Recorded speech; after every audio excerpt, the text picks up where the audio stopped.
8 de la mañana con 42 minutos, 8 con 42 minutos. Avanzamos con más información en Punto Noticias de Radio Pichincha. Saludamos a esta hora a la jurista, politóloga e integrante de Claxo Adoración Guamán. ¿Cómo está, Adoración? Buenos días, bienvenida. Le acompañamos a Alexis Moncayo, quien le habla, Licenia Espinel. El país está lamentablemente en los titulares de los principales medios internacionales por esta ola de caos que se vive, por esta violencia, por la represión, por la manifestación y el paro que cumple ya 12 días. ¿Cómo se observa la situación por la que atraviesa el Ecuador a nivel internacional? Buenos días, bienvenida. Micrófono, por favor, Adoración. Ya está. Hola, ¿cómo estás? Bienvenido. Buenos días, Alexis. Buenos días, Licenia. Como decía, un micrófono cerrado. Es un placer estar con ustedes, aunque sea en estas circunstancias tan graves y en este momento histórico que está viviendo nuestro país. Desde el ámbito internacional, y ahora estoy en España, estamos siguiendo esta cuestión con muchísima preocupación. En este sentido, distintas organizaciones internacionales se han pronunciado y han puesto ya el foco en Ecuador, aunque creo que aún es necesario hacer un llamamiento a organizaciones internacionales de derechos humanos que deberían de estar ya con misiones específicas en el país, como la Corte Interamericana, la Comisión Interamericana de Derechos Humanos o en el ámbito de Naciones Unidas los distintos relatores. Es importantísimo seguir haciendo este llamamiento a la comunidad internacional para que, bueno, pongan sus ojos en el país y eviten la violación continua de derechos humanos que está cometiendo el gobierno. Adoración, qué gusto saludarle a los tiempos. Desde afuera, ¿cómo se está viendo la situación a la interna que está viviendo el país? Porque hay muchas organizaciones que son vigilantes siempre de los derechos humanos que ya incluso como Human Rights Watch, tengo entendido, ha retirado a sus 4 funcionarios que estaban acá porque han sido víctimas de violencia o de agresiones, ya salen del país. ¿Cómo están viendo en general la situación por la que está atravesando el Ecuador desde afuera? Bueno, para empezar, creo que hay un mayoritario posicionamiento, por lo menos desde el ámbito de algunas organizaciones de derechos humanos y también desde el ámbito intelectual, y en este momento me refiero a lo que, por ejemplo, a Claxo, lo que ha hecho el Consejo Latinoamericano de Ciencias Sociales. Hay un posicionamiento unánime de condena y de preocupación. Por ejemplo, en el ámbito de Claxo ya hay 10 grupos de trabajo que reúnen a centenares de académicas y académicos que han elevado distintos comunicados. En primer lugar, por ejemplo, en su momento pidieron la apertura de las universidades. En segundo lugar, condenaron la ocupación de la Casa de la Cultura, y luego empezaron a sostener la necesidad, ¿no?, de elevar primero la condena por las violaciones de derechos humanos y la condena por la represión, y exhortar al gobierno de Lasso a poner fin a la represión y a generar las condiciones reales de un diálogo para atender a las demandas legítimas de los movimientos convocantes de la marcha. En ese sentido, creo que es importante, ¿no?, la labor de Claxo y también la labor de otras organizaciones como Amnistía Internacional, que se ha pronunciado sobre el tema, y mantener ese llamamiento a que esto se haga extensivo. Respecto de los medios de comunicación, la opinión es distinta. Si quieres, podemos entrar en eso, porque me ha sorprendido bastante leer ayer una nota amplia de la edición del País para las Américas, con una interpretación del caso un tanto llamativa. No sé si la leyeron ustedes. Sí, cuéntenos, Adoración. Yo sí, sí, Sí, sí la leí, sí la leí. es curioso, porque realmente cuando empiezas a leer la noticia te sorprende que el país le dedique tanto tiempo a Ecuador con un relato que más o menos podía parecerse a la realidad, y luego de repente en el cuerpo de la noticia, en el medio, llega a anunciar la tesis de nuevo de que dentro de las protestas no están protestando solamente unos sectores pauperizados o que tienen esta necesidad de levantar sobre sus derechos humanos, sino que hay una voluntad política que tiene detrás las manos correístas. Entonces, de repente encuentras una tesis que intenta difuminar el carácter profundamente de reivindicación por la vida que tienen estas marchas, para volver a la antigua tesis y al antiguo libreto ya bien conocido del paro de 2019, esta de culpar a un movimiento político de oposición, incriminarlo. Entonces creo que se está orquestando de nuevo este libreto de lawfare, que busca incriminar a todo aquel adversario político, por supuesto al movimiento indígena, que nos ha contado antes Agustín, ¿no? Toda esta deriva criminalizadora y de persecución del movimiento indígena, pero también empiezan, y esto se ha visto claramente en las declaraciones de distintos ministros, a incriminar a otras personas de la oposición, específicamente, ¿no?, al correísmo en general. Y esto es algo que ya ocurrió en 2019 y el libreto del lawfare vuelve a la carga. Adoración, de hecho hay noticias, perdóname Licenia, perdóname un segundo, nada más para complementar lo que decía hace un momento Adoración, porque ya hay noticias, ¿no?, con respecto de la judicialización de estos casos, igual que en 2019. El propio proponente o el que presentó la denuncia, que es este asambleísta Villavicencio, ha citado en su cuenta de Twitter la apertura de investigación previa, se abrió ya por parte de la Fiscalía una indagación previa por terrorismo. Él presentó la denuncia hace un par de días y la Fiscalía muy diligentemente, como no ha hecho en otros casos, en INA Papers y otros más, ya abrió una indagación previa por terrorismo. Sí, volvemos al típico libreto que en distintos países de América Latina se ha utilizado. Recordemos que la persecución jurídica utilizando el aparato del Estado, especialmente el Poder Judicial, contra los adversarios políticos para retirarlos y así mantener este neoliberalismo autoritario, ha sido el libreto típico en Brasil, en Argentina, y aquí lo vimos claramente desde 2017, desde final de 2017, exacerbado en el 2019 con este giro que ya no solamente persigue a los grandes líderes, sino también a cualquier militante utilizando el delito de terrorismo o el delito de rebelión. Precisamente Ecuador es el ejemplo de cómo el libreto del lawfare deja de hablar de corrupción para hablar de terrorismo y rebelión, que son además delitos políticos y que además evidentemente se han podido amparar en las amnistías. Y esta es otra de las cuestiones que tenemos que comentar y creo que entra dentro del libreto del lawfare.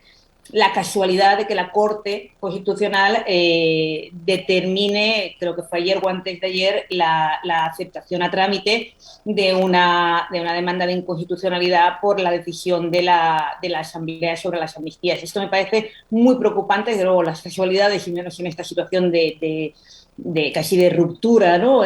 No pueden darse, y esta admisión a trámite de la acción pública de inconstitucionalidad en contra de la resolución de la Asamblea Nacional de concesión de las amnistías me parece profundamente preocupante, porque da otro giro más a esta preparación, ¿no?, que evidencia la incapacidad del gobierno ni de negociar ni de plantear ningún tipo de diálogo en términos aceptables cuando se está utilizando todas las maniobras jurídicas para ahogar la capacidad de decisión de aquel con quien se quiere dialogar. Es decir, Adoración, usted ve que para tratar de responsabilizar a una corriente política de esta crisis, el gobierno va a utilizar todas las medidas y los medios posibles y así distraer la atención de su responsabilidad, en su falta de diálogo, en su falta de comprensión de la situación por la que atraviesan las comunidades que ahora mismo están llevando ya 12 días de paro. Sí, por supuesto, y no solamente de una corriente política. En este momento, lo que hemos visto y lo que comentaba en la entrevista anterior, ha habido una deriva de criminalización del movimiento indígena, de ninguneo, de negación de su capacidad de interlocución. Y a esto se suman, y esto ya venía desde el año, sobre todo 2019, en una deriva de persecución de otros adversarios políticos y en particular personas que están vinculadas a la Revolución Ciudadana. Creo que ahora se están conjugando una persecución generalizada utilizando los mecanismos jurídicos y de todo aquel que se atreva a oponerse a la agenda neoliberal, que yo creo que es agonizante en este momento, que el gobierno de Lasso está imponiendo en Ecuador. Y digo agonizante porque lo que está claro, y Ecuador es el ejemplo perfecto, es que la agenda neoliberal ya no se sostiene sino es mediante la violencia. Y tenemos un gobierno neoconservador, violento, que no es capaz de negociar y que lo único que puede utilizar es el brazo armado y las fuerzas de represión para imponer sus medidas. Y creo que esto hay que decirlo y repetirlo. Hemos superado la media que había del 2019, Adoración.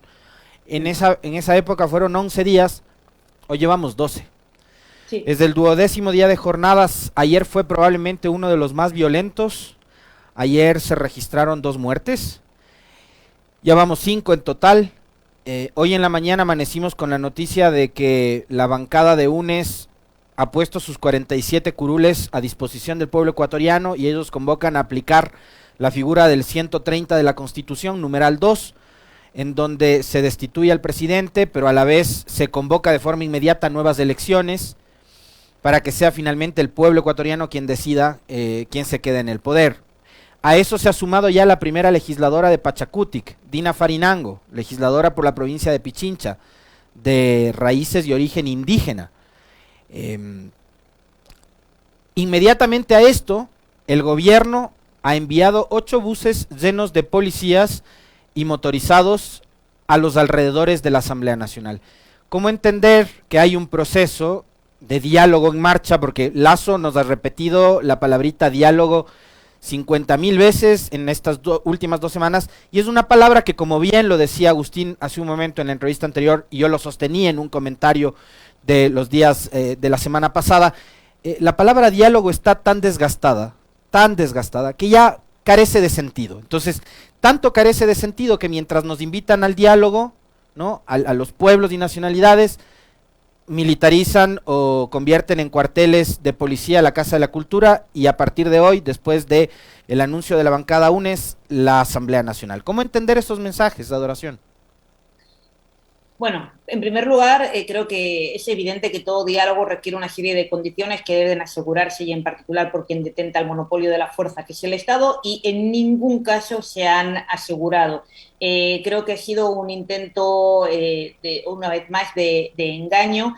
Y además creo que hay que tener una mirada larga, que también lo comentaba Agustín. Este engaño se lleva repitiendo desde hace más de un año con respecto al movimiento indígena, al que este gobierno ha ninguneado, ha insultado, perseguido, criminalizado, instaurando esta narrativa colonial y racista que tanto caracteriza a todas las intervenciones públicas de los ministros de este gobierno.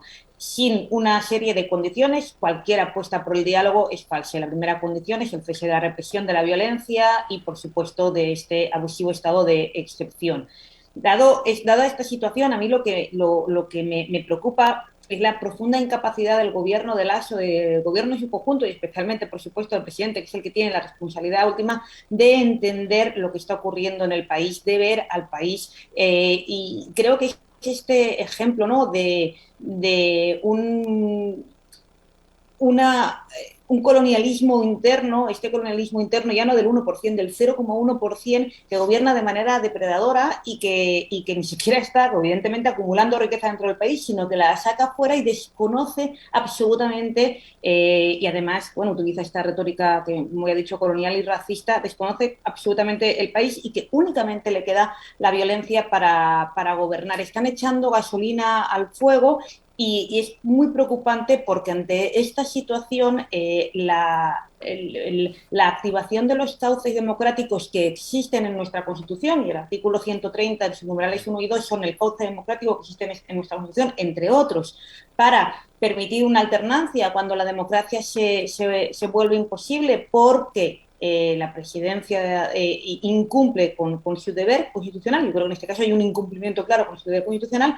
Pues en estas circunstancias vamos a encontrarnos con un golpismo inverso, es decir, quien no va a respetar el orden democrático va a ser el propio presidente, y quien nos está acusando a las personas que exigen o que plantean la posibilidad del 130 de golpista va a ser realmente quien pretenda anular la legitimidad de la resolución que pueda adoptarse en la Asamblea. Es muy preocupante, y lo acabas de comentar, que se rodee, que se militarice una institución, una función, la función legislativa es absolutamente propia de otros tiempos no democráticos.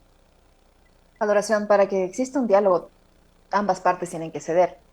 La dirigente indígena que entrevistábamos al inicio de este espacio decía que la medida se vuelve indefinida, que no ven posibilidades de diálogo con el Ejecutivo a raíz de la radicalización de la represión.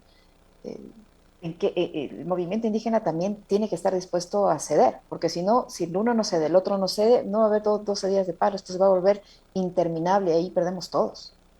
Y tenía las raíces subalternas de Ecuador, no solamente el movimiento indígena, las mayorías sociales ecuatorianas llevan muchos años cediendo vida.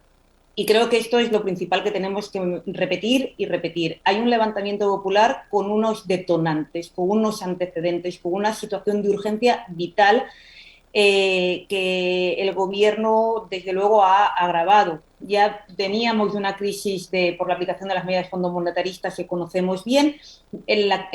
Durante la pandemia se aprovecha precisamente para reforzar estas medidas empobrecedoras, y los últimos meses han sido una verdadera política depredadora de las condiciones materiales necesarias para sobrevivir. En estas circunstancias, pedirle a un movimiento levantado con un decálogo absolutamente comprensible, que además se está implementando en otros países. Es que en este momento la medida que exige que haya una legislación laboral no precarizadora o que haya una serie de garantías en sanidad y educación son políticas que otros gobiernos dentro del capitalismo actual están desarrollando.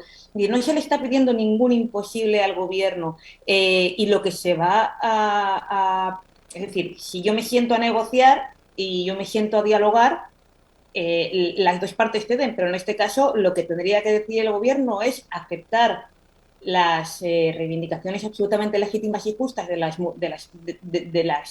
diversas organizaciones convocantes, movimiento indígena, etcétera, y a cambio lo que harían los convocantes es desconvocar. Pero no creo que haya que rebajar las pretensiones, porque en este momento realmente estamos creo que hay que decirlo claro, estamos en un momento que podríamos llegar a llamar del que se vayan todos, de ruptura destituyente, y el gobierno no lo ve. El gobierno lo ve, como por ejemplo creo que sí que ha visto entre ayer y hoy la bancada de UNES, y me alegro de que lo haya visto también otra asambleísta de Pachacuti, pero el gobierno no lo ve. Y por tanto creo que si tuvieran un poquito más de capacidad de análisis político y salieran, ¿no?, de su mini burbuja de San Borondón, a lo mejor entendían que no se puede gobernar permanentemente para las necesidades del 0,1% de la población del Ecuador. La derecha pierde una gran oportunidad, ¿no? Sí, sí, ahora solo tenemos que conseguir que las distintas expresiones políticas del campo popular aprovechen esta oportunidad. Y esta es el caso, o sea, el paso siguiente. Hasta el momento creo que es realmente importante lo que habéis comentado, lo que han comentado antes, esta postura de la bancada de UNES, que ya empieza a ser secundada por otros asambleístas, y este llamamiento a otros asambleístas para activar el 132. Y aquí, si me permiten, voy a utilizar mi carácter de profesora de Derecho, porque realmente me parece preocupante que se hayan elevado voces afirmando que la utilización del 132 de la Es Constitución golpismo. es golpista. Esto es no entender nada, no entender ni el proceso constituyente, no entender cómo se gesta la Constitución de Montecristi, y no entender el funcionamiento normal de pesos y contrapesos dentro de un Estado de Derecho. La destitución del presidente es una figura constitucional excepcional, pero constitucional, que puede ser activada si se dan los presupuestos. Y los presupuestos previstos se dan, en mi opinión, y en la opinión de las asambleístas firmantes. Y para valorar si se dan, y es una valoración política, se tendría que convocar ese pleno de la Asamblea. Y fue precisamente Mecanismos que se utilizan en estados democráticos, por supuesto. incluso parlamentarios, como pasó en España con Rajoy, ¿no? Adoración. Pero por supuesto, O sea, exactamente. a Rajoy el Parlamento le dijo gracias, chao. Claro, porque además había un caso de corrupción evidente ante los tribunales, judicializado y demostrado. Entonces hubo una alianza de una serie de partidos que permiten esta alternancia política, y en este caso no se le imputaba al propio Rajoy específicamente nada, pero se entendía que ya no estaba legitimado para seguir. Y hay una decisión política. La alternancia y la existencia de mecanismos internos en el ámbito constitucional para que, cuando una persona ocupa la presidencia y llega a estar en uno de los causales que se entienden que justifican una destitución, es un método absolutamente legítimo. Es decir, es un sistema, un mecanismo de pesos y contrapesos de una función frente a la otra, de un poder respecto del otro. Y en este sentido, yo creo que activarlo es un momento absolutamente democrático, y que evidencia el respeto a la división de poderes y la garantía de libertad de ambos y a la vez la interdependencia. Por tanto, la destitución del presidente, la eventual destitución, si se llegara a consumar el procedimiento que está en el artículo 51 de la Ley Orgánica de la Función Legislativa, sería algo absolutamente normal. Es más, sería una solución necesaria que permitiría al país evolucionar y dar una respuesta a la realidad que estamos viviendo hoy en día y que solamente creo que se va a poder desobturar, a poder dar una solución si llegamos a un momento en el que, como decía el profesor Ramírez, la subalternidad se hace hegemónica. Es decir, si llegamos a evitar este gobierno de carácter colonial interno, este gobierno del 0,1% para el 0,1%. Y la manera de hacer esto es volver a repartir las cartas del juego a nivel político-electoral y volver a convocar al pueblo a unas elecciones, porque es la vía democrática para hacerlo. Se equivoca el gobierno si niega esta vía, prefiriendo la vía de la violencia, la vía de la represión, en primer lugar porque está violando derechos humanos y en segundo lugar porque acabará pasando a la historia como un gobierno que al revés se convirtió en golpista él mismo, negando un procedimiento legítimo y constitucional. Gracias, Adoración. Muchísimas gracias. Gracias, Adoración Guamán, jurista, politóloga e integrante de Claxo, que ha estado con nosotros. Muy amable, Adoración. Muchísimas gracias. Un fuerte abrazo. Gracias.